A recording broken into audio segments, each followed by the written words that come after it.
Assalamualaikum warahmatullahi wabarakatuh. Alhamdulillahi rabbil alamin. Wassalatu wassalamu ala asrafil anbiya'i wal mursalin wa ala alihi wa sahbihi ajma'in, amma ba'd. Faqala Allah ta'ala fil Qur'anil Karim wa huwa asdaqul qailin. A'udzu billahi minasyaitonir rajim. Bismillahirrahmanirrahim. Inna sholata tanha 'anil fahsya'i wal munkar. Al-ayah. Shadaqallahul adzim. Hadirin sekalian yang dirahmati oleh Allah Subhanahu wa taala.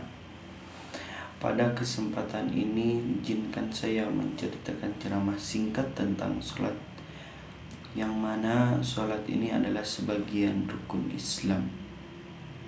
Seperti yang kita ketahui, rukun Islam itu ada 5. Yang pertama adalah mengucapkan 2 kalimat syahadat, yang kedua mendirikan sholat, yang ketiga menunaikan puasa, yang keempat berzakat, dan yang kelima adalah pergi haji.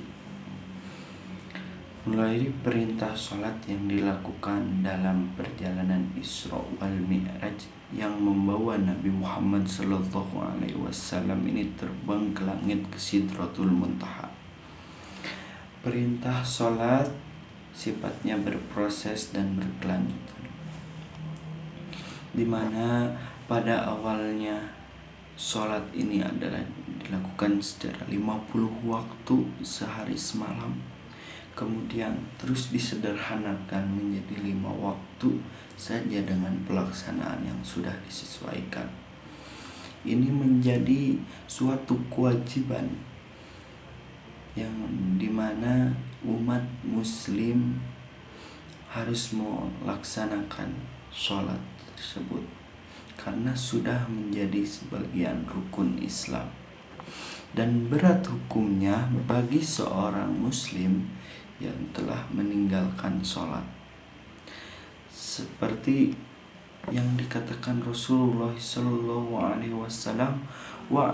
wa'lamu anna khaira a'malakum sholat. Ketahuilah bahwa sebaik-baik amalan adalah sholat. Hadis riwayat Ahmad. Sholat bukan hanya sekedar ibadah wajib, melainkan juga salah satu syair yang membedakan antara umat Islam dan kaum kafir. Adapun hadis yang menyebutkan itu adalah seperti baina rajul wa baina syarqi wal kufra wa tarkus salat.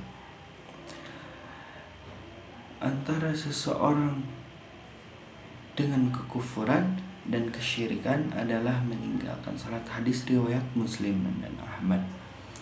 Artinya, saat meninggalkan salat, maka dia sudah berada di ambang pintu kekafiran, sehingga salat harus ditegakkan.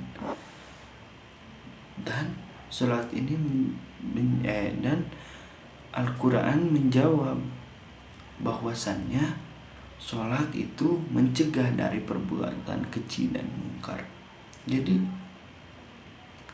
sebagai umat muslim sebagai umat muslim harus melaksanakan sholat, ibadah sholat tersebut.